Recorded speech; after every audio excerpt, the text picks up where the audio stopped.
اللہ والوں کا طریقہ جو ہے اعلیٰ طریقہ ہوتا ہے.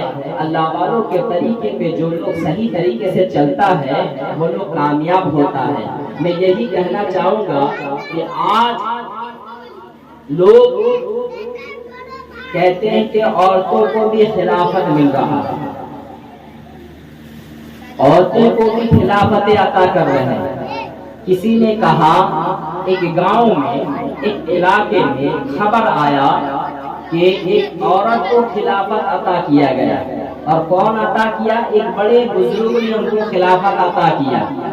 غور سے سنیے گا، ایک بڑے بزرگ نے اس عورت کو خلافت عطا کیے اور ان کو حکم کیے کہ تم جو ہے تم کو میں نے خلافت دے دیا اور تم جو ہے لوگوں کو مرید بناتے رہو اور جو ہے تعلیم بھی دیتے رہو. استغفر اللہ. اے لوگوں، اسلام تاجدار مدینہ صلی اللہ تعالی علیہ وسلم سے چلا آیا ہے، حتیٰ قیامت تک چلتا رہے گا. لیکن کوئی تاریخ ایک مجھے ایسا بتا دے کسی عورت کو کسی بزرگ نے خلافت دیا ہو. تو کسی بزرگ نے کسی عورت کو خلافت نہیں دیا، نہ ظاہر میں دیا نہ باطن میں دیا. ظاہر میں بھی دے نہیں سکتا اور باطن میں تو امپاسبل، دے ہی نہیں سکتا. باطن میں دے ہی نہیں سکتا.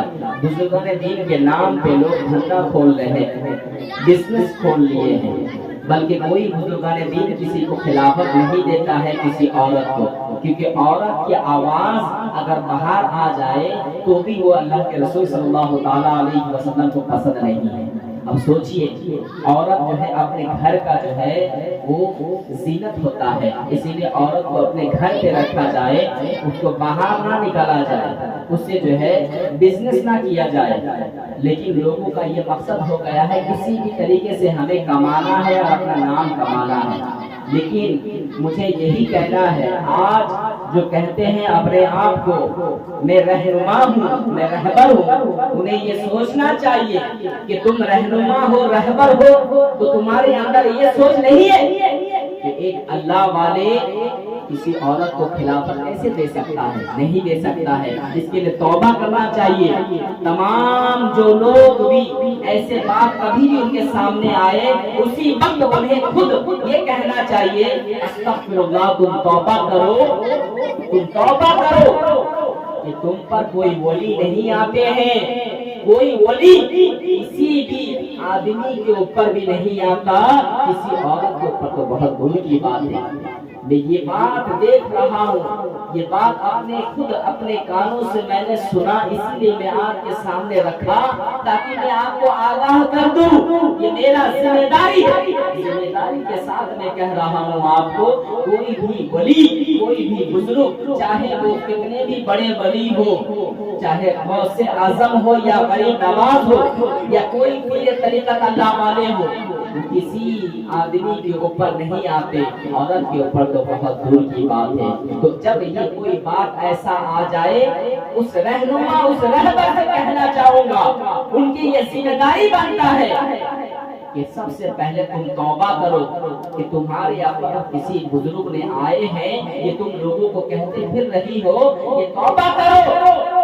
یہ جاہلانہ حرکت ہے، کوئی بزرگ تمہارے اوپر نہیں آتا ہے. آج ہمارے اسلام کے بزرگان دین کو، اللہ والوں کو کوئی بدنام کرے گا، ہم چھوڑنے والے نہیں ہیں. ہم اللہ والوں کے غلام ہیں، غوث و خواجہ کے ہم غلام ہیں. کسی نے کہا تھا مجھے، تمل ناڈو کے سرزمین پر ایک شخص آیا اور کہنے لگا کہ بمبئی کے سرزمین پر میں جو ہے بہت بڑا غیرت شریک کرتی ہوں. ایک عورت نے کہا کہ میں جو ہے غیرت شریک کرتی ہوں اور میرے اوپر غوث اعظم آتے ہیں. استغفر اللہ.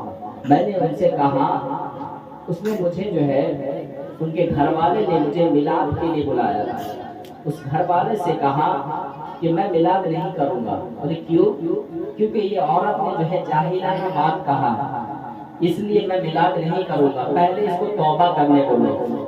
جو غوث اعظم ہے، اللہ والے ہوتے ہیں، وہ اپنے جسد مبارک پر سلامت رہتے ہیں. ان کا جسم مبارک جو ہے قبر میں سلامت رہتا ہے. وہ اپنے ہی جسم کا مالک ہوتے ہیں، اپنے ہی جسم کا وہ مالک ہوتے ہیں. دوسرے ناپاک جسم میں کیوں جائیں گے بزرگان دین؟ اسی لیے جو ہے اللہ والے جو ہے اپنے بزرگان دین جو ہوتے ہیں وہ کسی کے اوپر نہیں جاتے ہیں. جو کوئی ایسا بات کہتا ہے انہیں توبہ کرنا چاہیے. اسی لیے جو کوئی رہنما رہبر ہے تو انہیں توبہ کرنا چاہیے اور ان کے ساتھ جو کوئی مان لے واقعی میں تمہارے اوپر کوئی بزرگ آتے ہوں گے، یہ اگر مان لے گا تو وہ بھی گنہگار ہوگا، اور جس کے اوپر جو آ رہے ہیں کوئی بزرگ کہہ رہی ہے وہ بھی گنہگار ہوگا. اور جو اس بات کو تسلیم کرے گا ہاں واقعی میں ہم تو نہیں جانتے، وہ بڑے لوگوں کا بات ہے، وہ بڑے بزرگوں کا بات ہے، وہ لوگ جانتے ہوں گے، ہم تو جو ہے جاہل آدمی ہیں، ہم کیا سمجھیں گے، وہ بھی گنہگار ہوگا. آپ اگر اس کے ساتھ غلط کے ساتھ اگر آپ ساتھ دیں گے، چپ رہیں گے تو بھی آپ گنہگار ہوں گے. اگر آپ کو سمجھ میں اتنا آ جائے، آپ سمجھ جائے کہ کوئی بزرگ کسی عورت کے اوپر کسی آدمی کے اوپر نہیں آتے ہیں، یہ سمجھ جائے تو پھر جو ہے آپ کو یہی سمجھنا ہے کہ نہیں آ سکتے.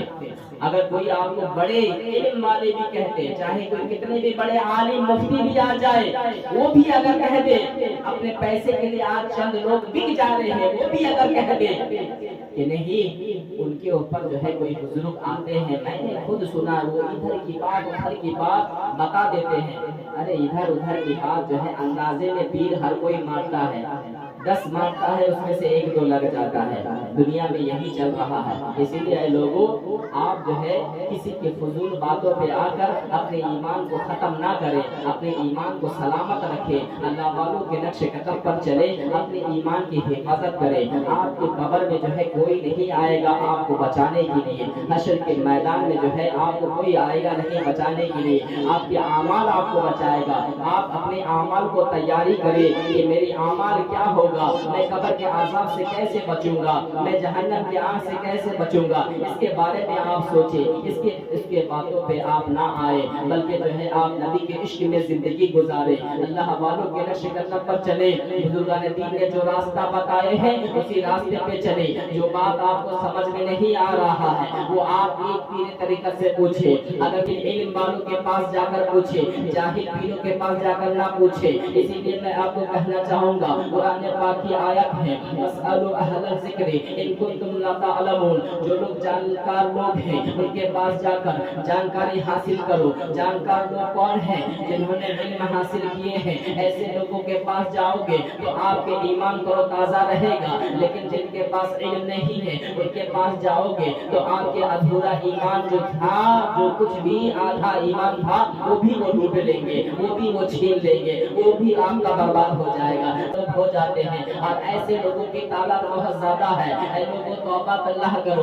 آج کے بعد جو ہے آپ کسی کے بارے میں اپنی باتیں چگلی نہیں کریں گے، بلکہ حق کے لیے اپنی جان قربان کر دیں گے، حق کے لیے جو ہے اپنے جان نچھاور کر دیں گے. حق بات بولنے کے لیے نہیں سوچیں گے کوئی آپ کو جو ہے پیسے دے یا نہ دے، کوئی آپ کو عزت دے یا نہ دے، کوئی آپ کو جو ہے بیٹھنے کے لیے کہے یا نہ کہے، کوئی آپ کو سلام کرے یا نہ کرے، اس سے کوئی مطلب نہیں رکھتا ہے.